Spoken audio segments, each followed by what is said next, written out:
Hey there, brain buffs and curious minds. Today we're diving into the fascinating and sometimes puzzling world of mental health and brain injuries. Think of it as a whirlwind tour through the mind and skull. First up, let's talk about traumatic brain injury, sometimes caused by a bump or blow to the head.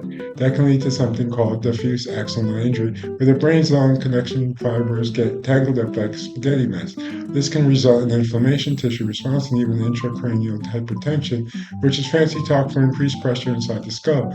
That's not all. Brain parenchyma, the living tissue of the brain, can suffer from diffuse lesions and sometimes even seizures or deep venous thrombosis. All of this can mess with your brain's auto-regulation of blood flow, leading to hypoxia, meaning your brain isn't getting enough oxygen and in extreme cases, system shock or infections.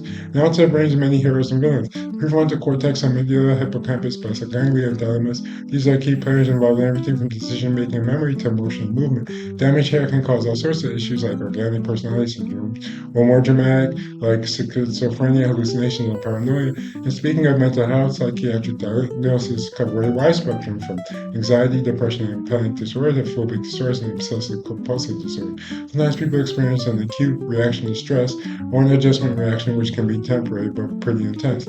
In the realm of mood disorders, the monoaminergic hypothesis of depression suggests that imbalances in serotonin, dopamine, and glutamate neurotransmission systems are to blame. Serotonin plays a big role, think of it as a brain's feel-good messenger, while hippocampal functions and neurogenesis are crucial for memory and mood regulation.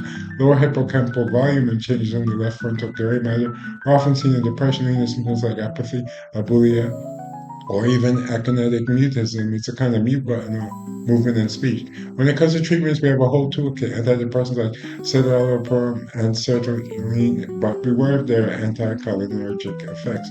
Tricyclic antidepressants are an option too, and for severe cases, electroconvulsive therapy can be a game changer. Psychotherapy is always a good buddy in the healing process.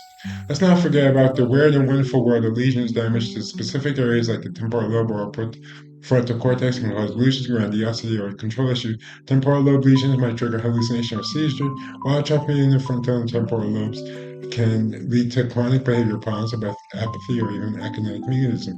And what about these brain scans? Hyperintensities in the subcortical white matter and subcortical limbic structure can be markers of various disorders, while EEG abnormalities might show up in epilepsy or other neural disturbances.